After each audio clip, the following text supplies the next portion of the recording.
welcome to the conversation today with John Hadley. And I know, John, you and I, we've known each other indirectly for a while through your emails and through Marty Latman and everything else. I've wanted to have a chat for a very long time. And I know that you and I, you were debating about what to talk about today. So you actually gave me a great idea, although I don't think you realized it because I got your email and it says, don't be an air sandwich. So that's as good a place as any to start, if that's okay, to talk about where you even came up with that from. Okay. Well, and we actually did once. I think you came to a workshop I did in Maplewood one time at the Northern New Jersey Professionals Transition. Yep. So I grew up in Maplewood, so that was one of my favorite spots to go to see. So yeah, the air sandwich. What I've seen, well, the origin of it was when I had dinner with some friends. They were from out of town. It was one of our favorite little, neighborhood restaurants in Manhattan. And he orders this mozzarella and carozza, which is a fried mozzarella sandwich. And afterwards, he's like, yeah, this was like an air sandwich. And that always stuck with me, that's just such a good descriptor of something that has no taste, no flavor, just does nothing for you. And I see this happening a lot in job search. That people, I have my value proposition. I have my goal, but I'm afraid to put it out there ahead of time because that might not be what you're looking for. And so I'm afraid I'm going to get ruled out. And I avoid bringing up what I'm truly about. And instead what happens is, okay, now I wait for you to give me the signals that, oh, I hear that you're looking for what I have. And then I tell you that's what I'm about. Well, you're not going to believe it at that point. I'm just giving you the answers to the tests that you already told me were the answers. So, it's what I call the job search shuffle. I don't commit until I hear what the other one wants. And no one believes me. And you see this all the time in business. Yeah, you go to a meeting and everyone's afraid to bring up their honest opinion about something until they see what the senior people in the room are thinking. And yes, and it's never authentic when that happens. I'd love to know at this point who's actually joining us from the chat, because one of the challenges I have, and I actually posted about it today, I am so tired of the whole age discrimination thing. I actually changed the wording and I decided to call it age recognition for the first time, because I think it's a little bit of a tweak, because we've all talked about it and there's different types of it, but it's almost like for me, elevator pitch. Like we used to go to in-person networking events and everyone do an elevator pitch. And I went back to when you would be in an elevator, you have to get the 30-second pitch out. And so it's like age discrimination. It's old. So we have to kind of think about things in a different way. Because discrimination exists, but it's not even about discrimination. It's about recognizing the needs. And I actually wrote about, I don't think companies even know what they need sometimes. I don't even think people even realize how they're coming across. Well, also, if I'm the hiring manager, it's very likely I didn't write that job description. It's very likely it was written by someone three steps behind me in the progression of this role, or by HR, and it's not really reflecting in detail what I'm concerned about. So you can't even judge necessarily by what the requirements are that are out there. Right. But I like to think of it, a lot of what we see, what we assume is age discrimination. There is an element of that, but it's more about attitude. It's about passion. It's about energy. It's about all sorts of other things. And it's not just about the age. I remember going somewhere, some group I was talking to, there was a guy who was just complaining about, hey, I don't use any of those, Twitter and all those, social media stuff. They're crap. I'm like, okay, that may be fine that you've tried them and you don't believe in them, but what you're doing in the way you're presenting it is you're revealing a bias against technology. Right. So as opposed to say, hey, I've tried Twitter, I've tried this, I've tried that, it did not work for me, but I know how to use it. Okay, now you're up on technology. And a lot of people don't recognize they're sending these signals that then become the excuse for, oh, well, they didn't hire me because I'm too old. Yeah, and I think now that I'm working with Lee Hecht Harrison, I see a lot of resumes from people that are of a certain age and they've lost their job for the first time in a while, and they're not really sure what to do. So they send all of us as brand specialists their resumes, and it's a double-edged sword. You want to be somewhat gentle with them, but at the same time, you want to knock a little bit of sense into them about things and so that becomes a delicate balance, because I'm sure when you work with clients, on the one hand you want to be supportive, but on the other hand there are things that they do that they become their own worst enemy. Yes, you got to hold a light up to that to really do someone justice. I don't know if you ever met Laura Goddard. She and Alex Freund and I used to run the career networking group up in Basking Ridge, and she told me a story one time about a job search group she was involved in. And there is one gentleman in the group who they had Linda Trignano come in to do a presentation on your appearance and everything. And she looks at this one person and she's like, well, okay, your glasses look like they're from the 70s. Your hairstyle is really old. Your suit looks very, he's just pointing out all these things that this is why, this is going to hold you back. You're presenting as if you're really old and out of date. The guy got really offended and left the group.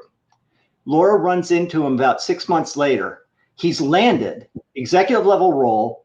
He now has new glasses, a new hairstyle, a current suit. He finally had done all that. And I'm sure that's part of why he landed. And I think sometimes it's about perception. I mean, I think one of the things which really irks me, and again, I don't know if this is a recruiter thing or if this is a thing for me. When I see someone that has a Yahoo email address on there or an AOL doc, whatever it is, I have one still. I use it on the side, but I'm not going to put that out there when I'm reaching out to recruiters because of a perception, fair or not. You don't want to do something like to kind of put that additional roadblock there. I like what you said about fair or not, because a lot of times, I've said something like when I've done a workshop on resumes, I'll say to people, is it fair that you might be ruled out for a single spelling mistake on your resume?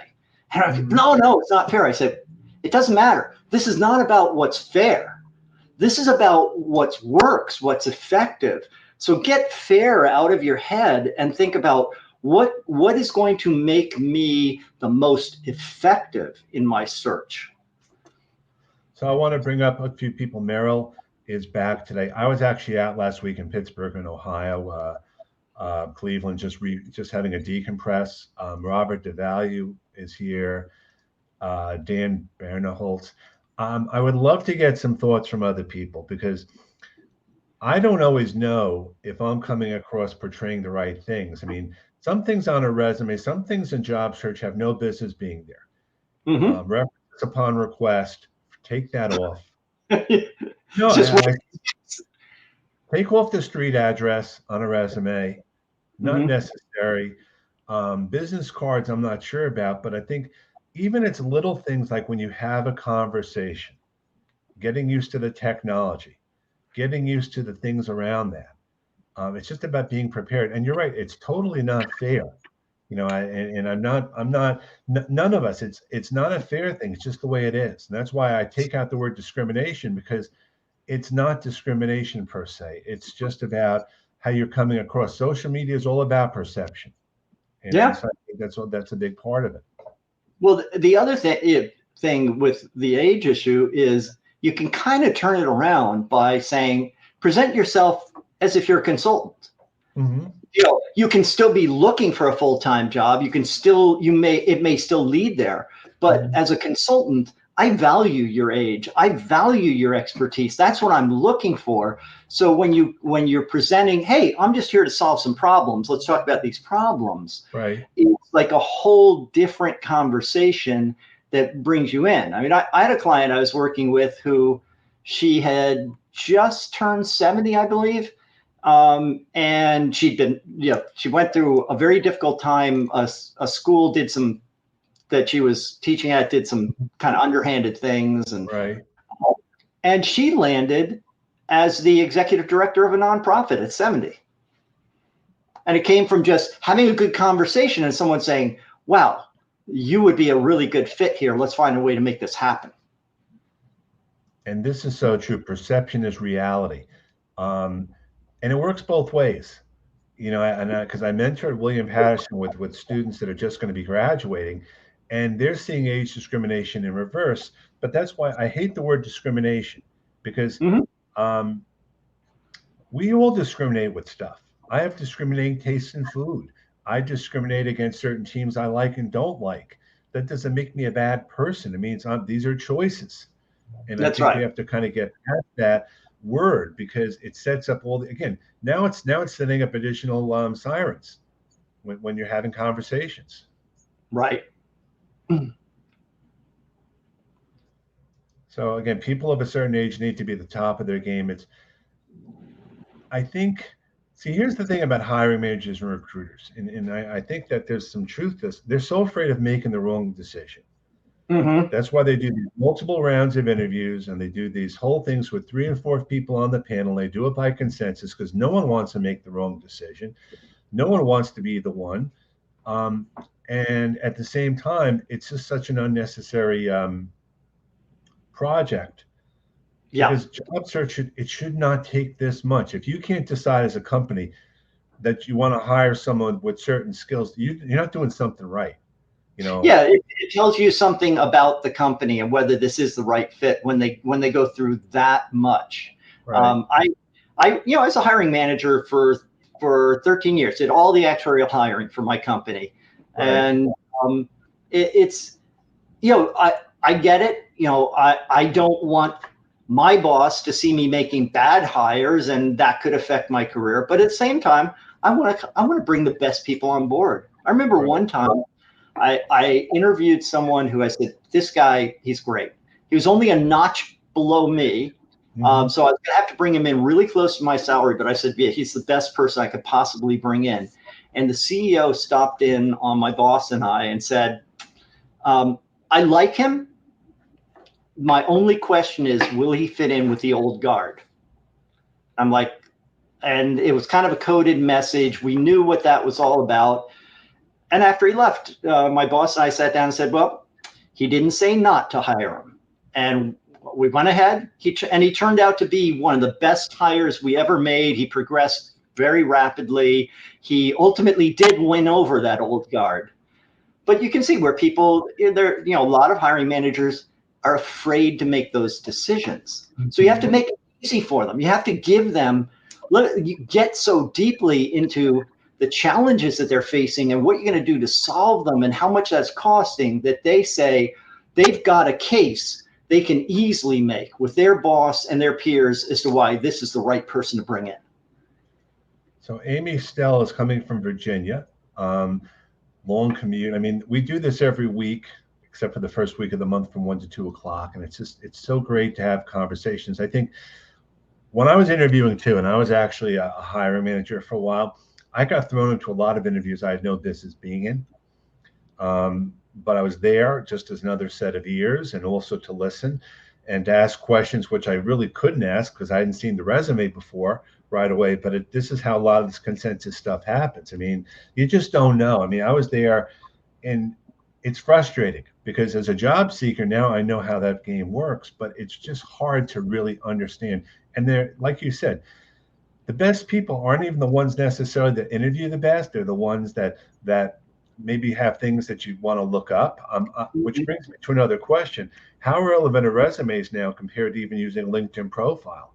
I'm seeing resumes, they go into ATSs. There's no question about that. But I almost think having a LinkedIn profile, and whether it's on a link on your resume or not, is just as valuable these days. What do you think so? Oh yeah, I mean, one of the first things anyone, a networking contact, interviewer, the HR screener, one of the first things they're going to do is look at your LinkedIn profile. And if you don't have one, okay, now they're wondering what's going on here. Is this person not technologically savvy? Whatever. If you have one but you don't have a good picture, okay, there's a big red flag. If you have one but it's not good, it's not saying the right things, okay, any of those things can really hold you back. The resume is really more when you're coming in person and you need this, professional looking document that backs everything up. Yeah, you have to submit it to apply, but in networking, what I advise my clients is do not send a networking contact a resume. Don't try to have a meeting. You're going to be your best salesperson. Use the resume as this powerful leave behind when you need it, not as the foot in the door. I find it very amazing that so many people don't realize how even to network. When you say have the conversation, people are of a certain mind. Here's the resume. I'm going to send the resume to. I'm going to follow up in a week. Maybe I'll make a call. But in the meantime, there's other ways to go about it. And I think, oh yes. And I love what Carl said here. I think of LinkedIn as my always-on marketing tool. And that's a big thing. Job seekers need to realize you market yourself on LinkedIn. It's an opportunity to put yourself in a much different light. It's also a way to start building your brand, creating awareness of who you are and what value you bring. If you write, if you post, if you bring in resources, people start seeing you as an expert in your brand. So it's very powerful in so many ways. And I think with a lot of the discussions we have now, don't worry about how many people are looking at your posts. Don't worry so much about the engagement numbers. It can be frustrating, but all it takes is one person or two people. You can have a post with 5,000, 10,000 hits. Doesn't mean anything. All it takes is the one or two people to see it. I always talk about quality versus quantity for that reason. And in fact, a lot of time, if for a job seeker, posting is really good. But then if I've written an article, as opposed to simply posting an article, if I find key people either in my network or who I'd like to be in my network, who I think would benefit from this, sending it direct to them or a link direct to them saying, hey, Kenneth, I think this might be really interesting because we were talking about age discrimination and I thought this was really insightful, or whatever it might be. It's so much more powerful, those individual connections that way. Definitely. I think there's an assumption that job seekers make that they're so afraid to do something because they're going to be shot down. There is nothing wrong with connecting with someone on LinkedIn you want to know, or someone at the company. Don't have to wait for the recruiter. What's the worst thing that's going to happen? The answer is probably you don't hear back, which is no different than actually sending the request or doing the engagement in the first place. That's right. What I've told people in the past is don't take no answer as anything other than no answer. It doesn't mean no. I had a friend who I'd been coaching him a little bit, and he called me up one day, said, okay, I have to tell you about this. There was this guy I've been trying to connect with. And if I would write to people or reach out to them, if I didn't hear back, I'd assume they don't want to hear from me. So I reached out to him a second time. And I was ready to give up, but I heard your little voice on my shoulder saying, it's just no answer. And so I said, okay, I picked up the phone the third time. And to my surprise, he answered the phone. He said, I am so glad you called because I think there's something we can do together. Could we meet this afternoon? But we put these gremlins on our shoulders and we say, well, if I haven't heard, they don't want to hear from me. I'm being a pest, and we stop. You assume that people have actually opened up the email or gotten the call, and that isn't always the case. I mean, jokingly, we all get lots and lots of emails, and if they don't even think to open it up because of a bad subject line, or they're busy or whatever, it doesn't count to me as a communication, but you don't know that. And so you may have you may have reached out 3 times, but they're finally seeing it for the first time. And I think that's why, to have things, I love Marty's comment about it depends, because it's true. Nothing is etched in stone. Yep. And then it's also, when we haven't heard a few times, we also start to get this negative psychology. And so if we do follow up, we're like following up, say, hey, you haven't responded the first 3 times. No, just give them, assume that there's something, hey, I bet you're really busy. I'd just love to chat with you for a few minutes. When would you be available? Just don't even let the kind of history get in the way. And at the same time, if you're looking to work at a company, maybe they don't have jobs there now, but start a conversation now, because you never know what's going to happen. You have your target companies. Again, we've all been taught certain things. And I use taught in quotation marks, because there's the school of hard knocks and there's the school when you're, going online. You have to just trust your gut sometimes and just do things and just go for it. I remember reading an article years back that it was a senior HR person at a company and she was commenting on how this job seeker had written to her. There wasn't, that either there wasn't the right opening or he wasn't the right fit or anything, but he followed up with her every week.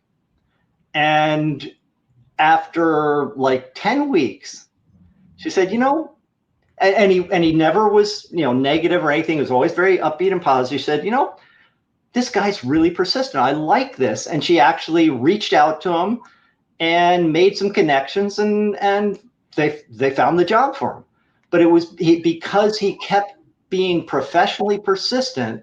She said, I like this style. And she finally responded. As George Pace, do or do not, there is no try. Very, very. I hear your voice doing that right now. Yeah, and then it's just like a chief of staff told me, we're not hiring right now. I said, sure, I'd still love to chat, though. It's happening next week. There are things like that to always do. Yes. Because again, it isn't even an informational interview. It's just the opportunity to chat. I think, again, that's another thing which I'm getting a little of. Enough of the informational interview text or the wording. Let's just talk about a conversation. Yes, I don't like the term informational interview. Just because it has the word interview in it, it kind of changes the nature of it. But if it's just a conversation, hey, I'd love to get your perspective on my search. Could we just chat? You're someone whose opinion I value. I'd love to get your advice. Asking for advice actually is a really positive thing. Most people appreciate the fact that someone thinks I have wisdom and have advice I can share. So that's a much more powerful approach. Yes. And the honest to God thing is, sometimes people in transition can help and support each other in different ways, whether it's through a group or some accountability group, because you can kind of brainstorm things that have worked and also things that haven't worked. And I can talk job search, you can talk, we can. Going through it is a slightly different process, but having people explain things to each other. I mean, that's your support system in addition to family and friends, is talking to people who can go through this and can understand. Yes. And people love to be asked for help. Absolutely. That's right. And a lot of times people at job search groups, sometimes they're afraid to share because they're like, oh, you're my competition. If I share these things with you, maybe you're going to get the job first. That doesn't work. When you're in more of a giving mode, you get back so much more. I think that's another term, networking group, job search group. I think we've all been conditioned now that these have a certain connotation. And The people in the job search groups are all out of work. They've all been out 6 months or 12 months or 2 years. They're all like frustrated, and I think you have to kind of rethink that. And Now, then, one thing that you do want to do, though, is look for the group that's right for you, mhm, and more than one group. Because years ago, I had a client who he'd been out of work. He came to me when he'd been out for 2 years, and so his confidence was in the toilet. right, And he invited me to come speak to a job search group that he was in. And I gave this great workshop. But as we left the group, I said to him, never go back to that group again. Because the group was basically a pity party. Everyone was there complaining about every aspect of the search and how the employers treated them. I said, this is the wrong group for you. You need to be in an uplifting group that's going to help you get motivated, not pull you down. one thing I've started to do a little bit because I've gone back to in-person networking, I've stopped the presentations a Mm-hmm. lot because people are tired of being spoken to. I'll do a few slides, but I'd much rather have an engagement. Much rather have people have a chat Mm-hmm. because a lot of the information, I'll do a presentation and send it to people, of course, but I think it's so much better for people just to talk amongst themselves. I mean, um, I'm just going to post this from Amy. Um, on my first totally blind in mail, I got no answer, but believe they looked at my LinkedIn, trying not to let me hold that back. Do you all believe trying to find the recruiter is better than? I think it's much more important to go to the company Mm-hmm. and not so much the recruiter, or to ask people. Even better, if you know what the company is, go to the company page, find people at the company, directly connect with them. Look, people are looking at your profile no different than if you apply to a job board and they're looking at your resume there. You just don't see it the same way. And I think gone are the days when, I mean, recruiters do all sorts of things on LinkedIn, between Boolean searches, a LinkedIn recruiter, and using the open to work, all valuable things, but got to be proactive. If you Yep. know a company that you're interested in, you go to the company, and then you find people at the company. And if you don't know someone at the company, find one of your first connections who knows someone at the company and let them make an introduction. I used to say, it used to be the request an introduction. My thing now is if I'm a first connection and you're a first connection, and you know someone at the company that's a first connection, let's just have a three-way message on LinkedIn. Why Yep. worry about it? Let's just have that. And then after that, after we do the introduction, then let them take it from there. I think that's so much more valuable. And the other thing is, don't put blinders on and say, oh, I want a project management role, so the only people I should talk to at the company are people in the project management office. I don't care who I talk to at the company. It could be someone in legal, it could be someone in purchasing. They're going to have insights into the company and its issues. They're going to have insights into how the project management office deals with legal issues or purchasing issues. They're going to prepare me so much better so that when I do get to talk to the person in the project management office, I know so much more. I have so many more insights. And the person who's in legal knows people who are in project management or are more adjacent. So I start anywhere.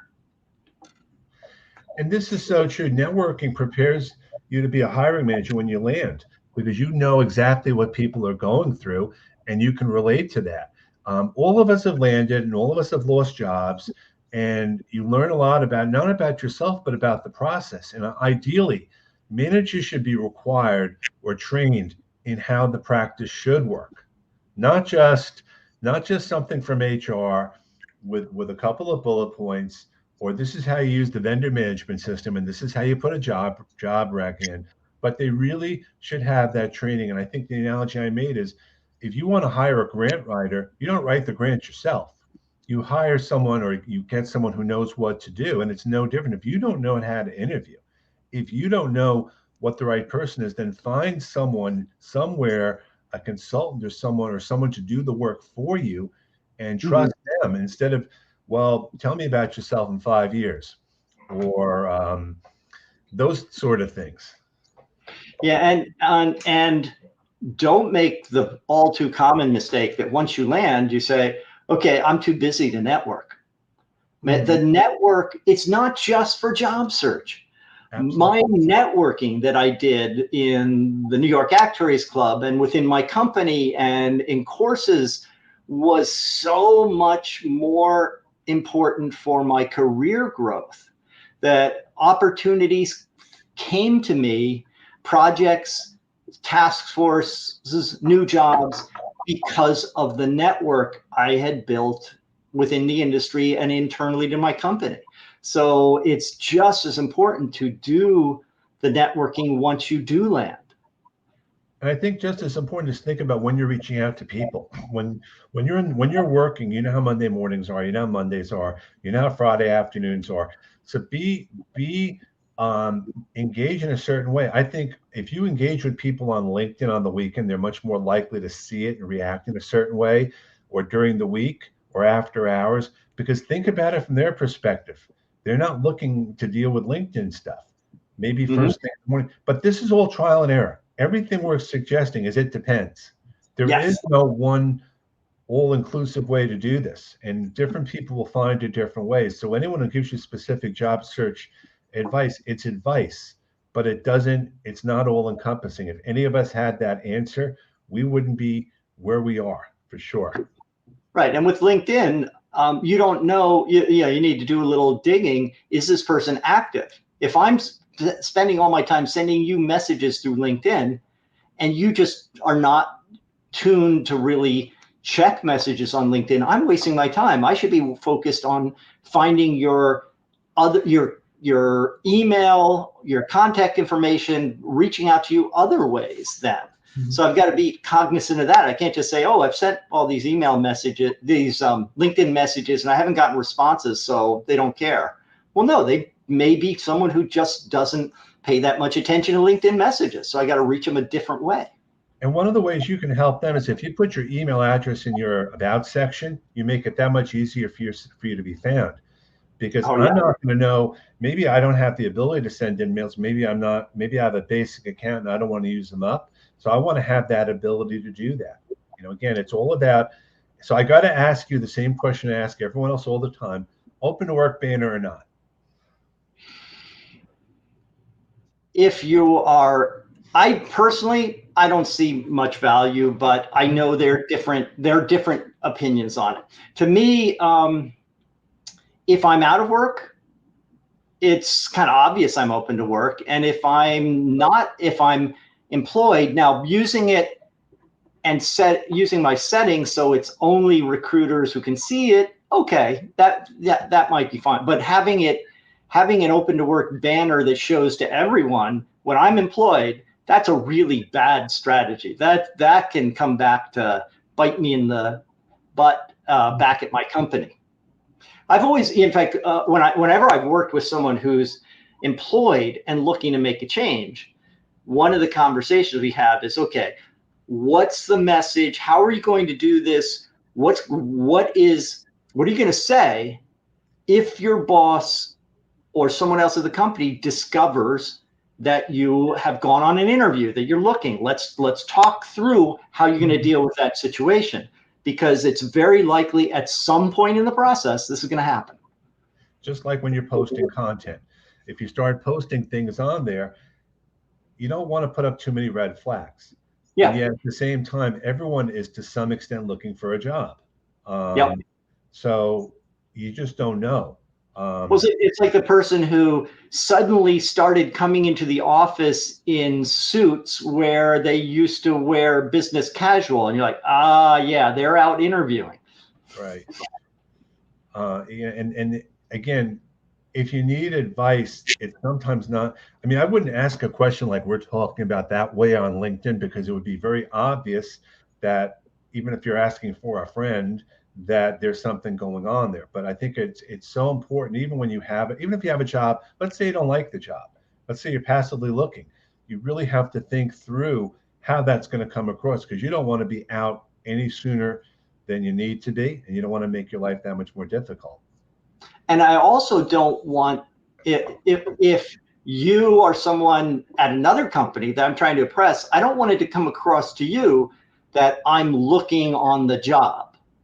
So if you see those red flags, even though you know that maybe I'm not happy, you might also hesitate about, is this the sort of person I want to hire because they're being obvious about this? They're, I don't like that style. I actually got reprimanded many, many years ago when I was working at Sharp Electronics. I was on LinkedIn. I was on LinkedIn during the day. And I got called in by my manager who said, "Why are you on LinkedIn?" I said, "I'm trying to get some information." Back then, groups were really good. I said, "You're asking me a question. I'd rather just ask the question on LinkedIn because I'll get some good information."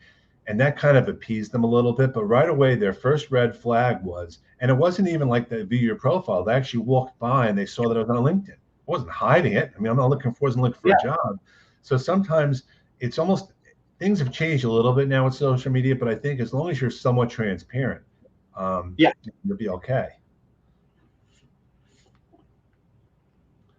So, and again, for Amy, I think, and this is a general thing of advice, you never stop networking.